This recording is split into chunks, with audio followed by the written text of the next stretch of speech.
E agora, vamos ver a relação do pH com a disponibilidade de nutrientes. Então, o pH do solo serve para avaliar as condições de um solo, seja ele ácido, neutro ou alcalino. O pH de um solo ele pode ir de 7 a 14, sendo que 7 é o neutro, abaixo de 7 é ácido, acima de 7 é alcalino. A faixa ideal de pH para o desenvolvimento da maioria das culturas, 6 a 6,5, tá? A questão de provas aqui muito cobrado, pessoal. 6 a 6,5, via de regra, é a regra geral de pH ideal para as culturas, né? Tem algumas variações para algumas culturas que eu vou mostrar daqui a pouco para vocês, e é importante que vocês anotem, tá? Importante que vocês anotem, tá? Para vocês não errarem prova, porque é muito cobrado, tá? Então, os solos ácidos apresentam problemas para a agricultura, porque as plantas não desenvolvem bem nessas condições de acidez. A disponibilidade de nutrientes é muito pequena para as plantas, a produtividade da lavoura é muito baixa, mas algumas culturas elas preferem solos mais ácidos, como a batatinha, como a alfafa, né? Como a batatinha. Já a alfafa prefere solo mais próximo da neutralidade, né? Solos ácidos se caracterizam pela presença de alumínio tóxico, que é prejudicial para as plantas, influenciando no desenvolvimento. Mas acima, né, quando está acima de 5,5, já não existe mais alumínio tóxico devido à sua precipitação na forma de óxido de alumínio. Então, o que é a precipitação, né, do alumínio tóxico? Alumínio mais água forma esse AlOH3 mais 3 hidrogênios, tá bom? Então, nos solos ácidos, verifique-se a fixação do fósforo, como a gente já falou, ele é fixado pelo ferro e pelo alumínio, formando compostos insolúveis não aproveitáveis pelas plantas, tá? Então, solos ácidos têm relação com fixação de fósforo. Quem que fixa o solo? Os fósforos, o ferro e o alumínio, formando compostos insolúveis, né, que o fósforo ele precisa estar numa forma solúvel para ser aproveitável pela planta.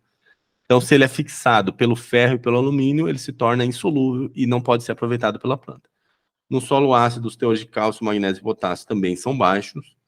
Ainda, o solo ácido ele vai ter uma baixa CTC efetiva. Baixa CTC efetiva, como que é a CTC efetiva, pessoal? CTC efetiva é a soma de bases mais alumínio, né? CTC efetiva, né? Então, vai ter uma baixa CTC efetiva, que ocasiona uma lixiviação muito grande de cátions, bem como uma baixa percentagem de saturação por bases. Como que é a saturação por bases, né?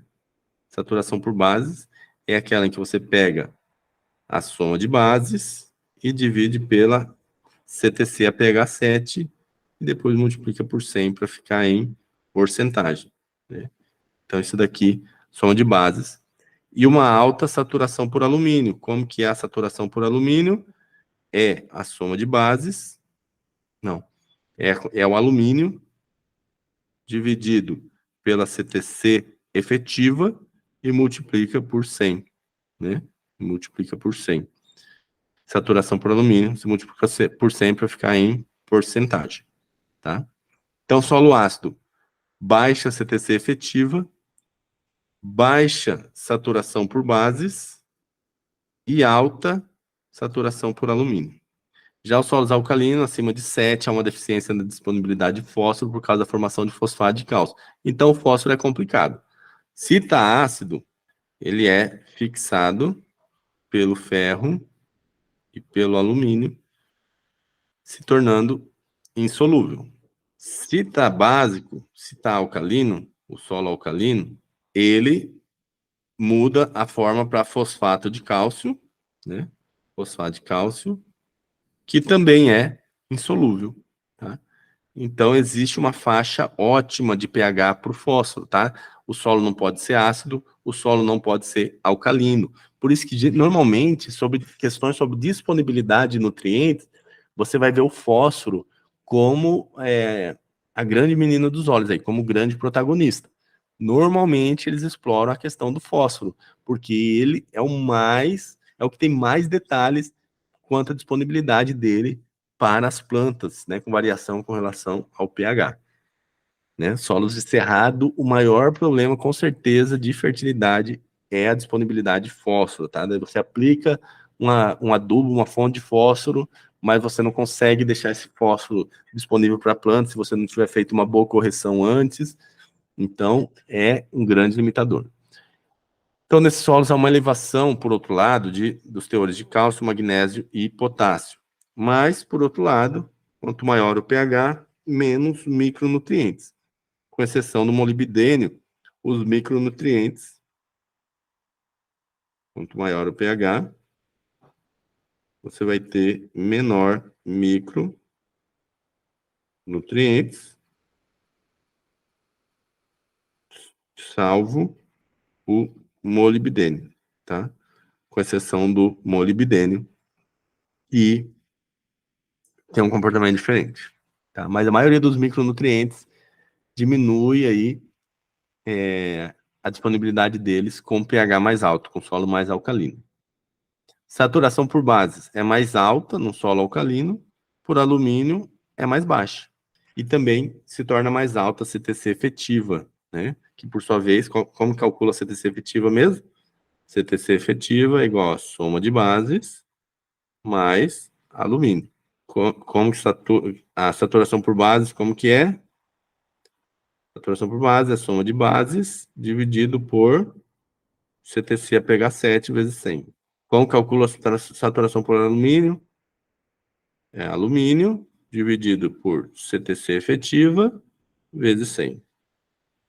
Então, solo mais alcalino tem alta saturação por bases, baixa saturação por alumínio, alta CTC efetiva, que por sua vez é baixa em solos arenosos. Nitrogênio em solos alcalinos começa a ter perda por volatilização. Os solos alcalinos eles podem se diferenciar em sódicos ou salinos, tá bom?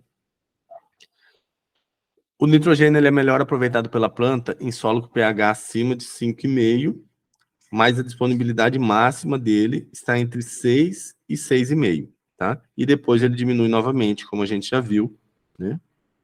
Porque ele sofre volatilização no pH acima de 7, tá? No pH mais alcalino. O fósforo, P2O5, tem melhor disponibilidade para plantas, um pH de 6 a 6,5 também, ó, igual ao nitrogênio, 6 a 6,5 é o ótimo. Potássio, acima de 5,5. Já começa aí uma alta disponibilidade de potássio, tá? Portanto, você corrigir o pH também vai ter um efeito aí sobre a disponibilidade de nitrogênio, fósforo e potássio. Com relação às culturas, elas requerem faixa de pH ideal do solo para crescerem e produzirem grãos, folhas, forragens e frutos. Aqui cai em prova, pessoal. Então, vamos lá. Algodão. Vamos fazer aqui do lado. Vamos escrever aqui, mesmo que já tenha na tela, escreve aí, só para você internalizar. Então, nós temos o algodão. Qual que é a faixa de pH? De 5,7 a 7. Tá? Então, 5,7 a 7. Na cana-de-açúcar, nós temos uma faixa de pH ideal de 5,7 a 6,5. Então, você vê um pouquinho mais baixo aí o limite do que o algodão. Nos citros, você tem o quê? Entre 6 e 6,5. 6 e 6,5 nos citros. Então, a faixa é bem mais apertada ali de ótimo de pH. Depois você tem na soja uma flexibilidade maior de 5,7 até 7, tá? De 5,7 até 7. Você tem no trigo um ideal de 5,5 a 6,7, 5,5, então ele tolera um pouquinho mais ácido. Você tem no arroz, o arroz ele vai estar ali em solo encharcado, em solo de brejo, às vezes é um solo mais ácido, ele aguenta, ó, 4,7 até 5,2. Olha só como que ele gosta de solos mais ácidos um pouco que os demais. Você tem o café, que é uma cultura mais perene, né? O café, você tem 5,2 até 6. Então, ele também aceita um pouquinho mais acidez. Você tem o tomate da família aí das solanáceas, tomate de 5,5 a 6,8. Você tem o feijão de 5,5 a 6,5. Diferente da soja, que é 5,7 até 7. Então, feijão e soja são diferentes. E o milho, você tem o milho, qual que é a faixa? De 5,5 a 7. Então, isso aqui cai em prova. Anotem aí, tá? Essa aqui é a faixa ideal das principais culturas do Brasil. Faixa ideal de pH das principais culturas do Brasil. Olha aqui, ó, de 6 a 7, a maioria dos ótimos. De 6 a 7, a maioria dos pontos ótimos de disponibilidade. Você tem aqui um alumínio acima de 6. Um alumínio já bem baixo, né? Você já tem ali um pico de cálcio, magnésio e potássio, cálcio, magnésio. Você tem aqui uma área intermediária aqui de ferro, cobre, manganês, acima de 7 e zinco também, né? Acima de 7 ele já se torna muito pequeno. Você tem aqui os pontos mais elevados de nitrogênio, enxofre e boro. Você tem aqui uma faixa adequada, faixa ideal de disponibilidade de fósforo. E você tem aqui uma quantidade já um pouquinho maiorzinha de cloro e molibdênio, embora ela aumente conforme aumenta o pH, tá? Então, cloro e molibdênio, ela vai aumentando conforme aumenta o pH. Ferro, cobre, manganês e zinco, ele vai diminuindo conforme diminui o pH, tá? Conforme aumenta o pH, perdão. Então, você tem entre 6 e 7 o ponto ideal aí para que equilibra a maioria dos nutrientes. Não é o ponto melhor para todos os nutrientes, mas é um ponto de equilíbrio em que você consegue produzir sem que nenhum nutriente se torne limitante, tá? E aí vamos ver, ó, a acidez do solo, o pH do solo é a concentração de íons de hidrogênio presente na solução do solo e é um dos indicadores da sua fertilidade. A sua quantificação é muito importante no cultivo de plantas, pois algumas plantas se adaptam melhor em solos mais ácidos, outros necessitam de um solo mais básico. Com base nessa afirmação, assinale a alternativa correta. Com pH de 6,5 a 7, ocorre a máxima concentração de alumínio. Será que tem mais alumínio entre 6,5 e 7? Olha só. Alumínio entre 6,5 e 7, ele está ali no ponto mais baixo, né? No ponto mais baixo. Então, essa aqui é falsa. Para correção do solo, com o objetivo de aumentar o pH, recomenda-se o uso de adubos potássicos, né? Não, para correção do solo e aumentar o pH, você utiliza o quê? Calagem. C.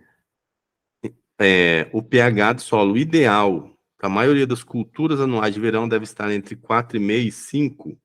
Olha só, pessoal. 4,5 e 5. Olha só, 4,5. Parece brincadeira que ele falou isso, né? 4,5 e 5. Olha só. Um monte de elemento, inclusive o alumínio vai estar altíssimo, baixíssima quantidade de potássio, cálcio, magnésio, baixíssima quantidade de nitrogênio, enxofre e boro, baixíssimo fósforo, baixíssimo cloro e molibdênio, né? Então, óbvio que essa aqui é falsa também, a letra C é falsa. Letra D, com aumento do pH, diminui a disponibilidade de manganês e zinco. Então, vamos ver aqui. Está aumentando o pH, ó, o manganês e o zinco está diminuindo. Então tá certo, né? Opa.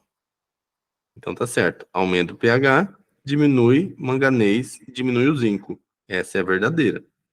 Tá? Então aqui nosso gabarito a gente já tem, letra D de depende, com aumento do pH diminui a disponibilidade de manganês e de zinco.